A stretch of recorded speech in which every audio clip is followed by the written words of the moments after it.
Welcome to Qatar. Welcome to the new Doha Debates. The first of a series of 6 debates on problems the world faces today.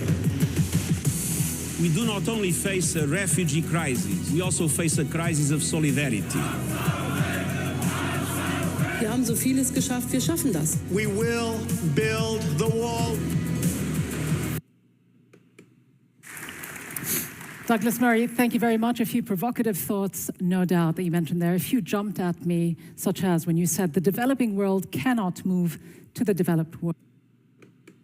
You seem to conveniently forget that the developed world moved to the developing world without asking permission. No, I don't. It seems to me as well that this is a particularly Western-centric viewpoint, and a misleading one at that, because you know as well as I do, and the figures show it, 85% of the world's refugees, in fact, settle in neighboring countries in the Middle East, Sure. in Africa and Asia. They do not rush over to Europe. Sure. You'd make a big mistake if you think I hadn't heard of colonialism. You don't seem to address it in any I'd way. also suggest, by the way, that I don't know how long we're going to go on about colonialism for. I'm happy to do it as long as you like. But let me don't we have to be factful, though? Don't we have to be But also, don't think, facts if I about may say history? so, that colonialism was just a Western thing. What was one of the largest and most significant empires in history but the Ottoman Empire? Do we say that Turkey has to do something like the West to deal with That's this? not the issue. You brought up colonialism. You are talking about the Western view that they should stay where they belong. I'm saying that it seems to me to be much wiser that if you have a very large humanitarian crisis in, for instance, Syria, you try to make sure that people remain in the area. This isn't say all of them, but it is more likely. I absolutely agree they do. I've seen it firsthand. Look at Turkey, 3.5 million refugees. Look at Lebanon and Jordan per capita. What the I'm countries that have suggesting the to most. you In is, fact, in Lebanon, you've got 1 in every 4 person living in that country is Absolutely. a Syrian refugee. Absolutely. So to suggest they're not doing very much is just being misleading, being dishonest. Believe me, I'm not being misleading. And I said from the outset that I agree with the point that most refugees remain in the area. And I said that I think that that's a good idea. I'm suggesting to you that I think it's better that people, for instance, fleeing Syria, end up in the countries around Syria in order to be able to return to their country than putting them in Norway. But they will return. You are suggesting that they don't want to return. Who in their right I'm not mind, suggesting if they they don't had the want to return. option, When did I and say we will that? hear from a refugee, if they had the... Stop the tape, stop the tape, stop the tape. Okay. Right away, do you see this moderator shift as to look how when she was asking Mark Lamont Hill, and check this out on our other videos there, when she was asking Mark Lamont Hill questions, she was pushing back, but not in the way that she's pushing back and interrupting Douglas Murray here. I mean, Douglas starts to answer a question and then she just basically interjects. Then he says, that's not what I said. And then she goes away from it with something else. And I don't know what this, I mean, this is just very, very, I don't even know. It's not moderating. She wants to be the center of this thing, and she wants to position Douglas Murray, or put him into a position basically where she's basically saying that all these things are coming from you. He's saying, no, they're not. I never said that. What are you talking about? I thought we were talking about refugees. Now you're talking about colonialism. Don't you think I know about colonialism? Don't you think I know what the British Empire did? But then he goes on to say, what about the Turkish Empire, the Ottoman Empire? What about those? Was there colonialism? Was there imperialism back then? Is it only the West that has to answer these questions?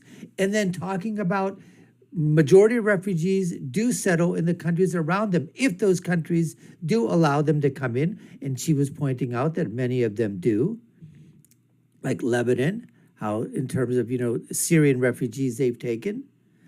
All these countries around there, they do.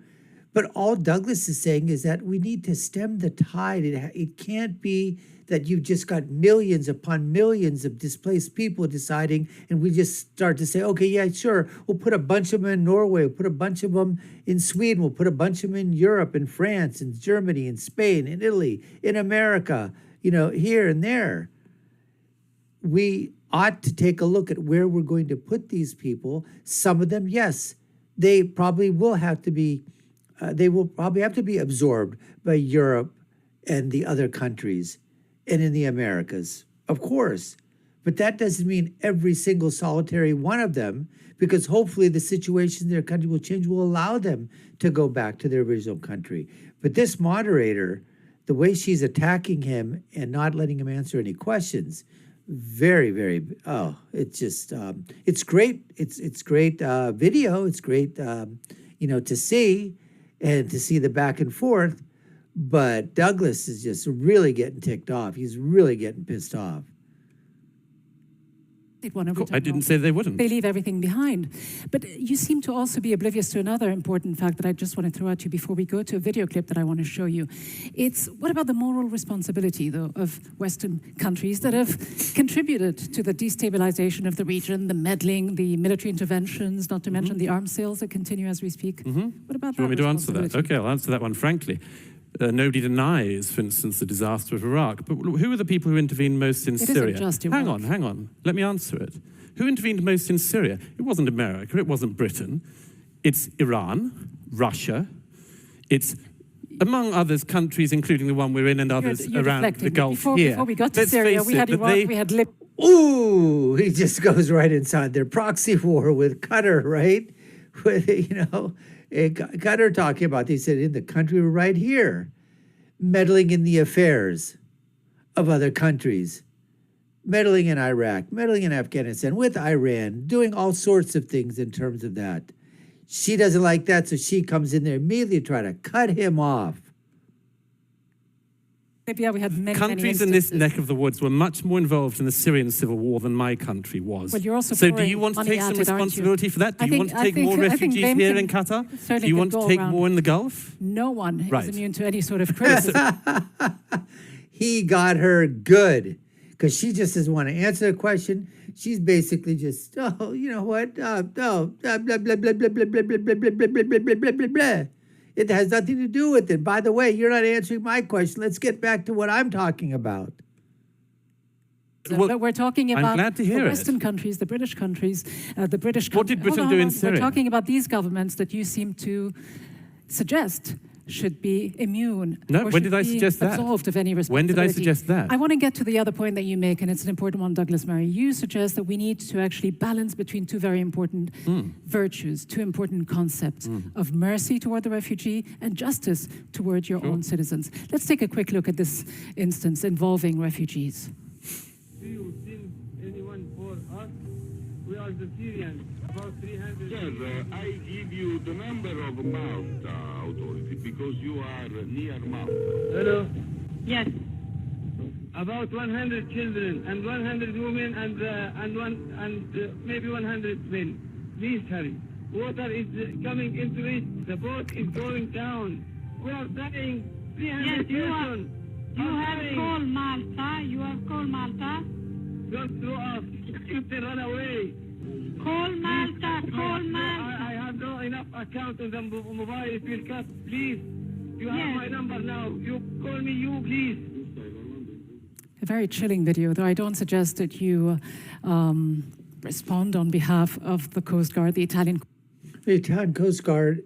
I mean, I don't even know what she brought this thing up, just to show the Coast Guard of Italy, basically telling this boat and this, and yes, it is human tragedy, human suffering that's occurring on there, but she wants to make it up. Oh, Italy, you know what? They don't want, refugees. They don't want, people coming on a boat heading to their shores, implying that, Italy is basically, again, racist, bigoted. They don't want refugees. They don't want foreigners. They don't want any of this. So she decides to play this video and then says, why don't you respond for the whole world there? You don't have to really respond for the whole world, but we really would like you to respond and get your take on it. Try to put, Douglas on in the spot. Coast Guard. But again, it's that same issue of shifting the problem to others. And just for a little bit of context, in fact, this boat, which capsized 5 hours after this call, killing quite a few people on board, we heard that there were about 100 women, 100 children on board. That was twice as close to an Italian island as it was to Malta. But again, this idea that, we have to safeguard our values. where does mercy fit in that? Not just mercy, but the obligation, the legal obligations of states towards refugees. I'd suggest that we all make sure we don't shift responsibility. There is a responsibility to everyone. That would include the state we're standing in now, wouldn't it? It would include all the states in this region. It would include the brother states. It would include the Ummah. It would include everybody. It wouldn't just be the Italians. Now, the Italians, by the way, and let me just finish this point. That's a valid issue, but let me respond to it, because you mentioned the states of the region. It's a valid issue, but unlike the European countries, allow me to just make this point, unlike the European countries, I'll respond to 2 points. They are not parties to the 1951 refugee conventions. The legal obligations are, well, it's just a fact. Conveniently, isn't it? But I'll let you carry on. But this means that countries that are signatories to the refugee conventions get more blame and more assumption that they are going to have to hold more of the burden than countries that didn't. And I'm suggesting to you that nobody should be able to absolve themselves from blame. But if you go to Italy now, and I don't know when you were last there, but it is not the case that this is going well in Italy, either for the migrants who are arriving or for the Italian population. Isn't it because the resources are not being poured into this? Let's face it, the policies are not there, the resources aren't there. I see these people when they arrive, I follow their stories.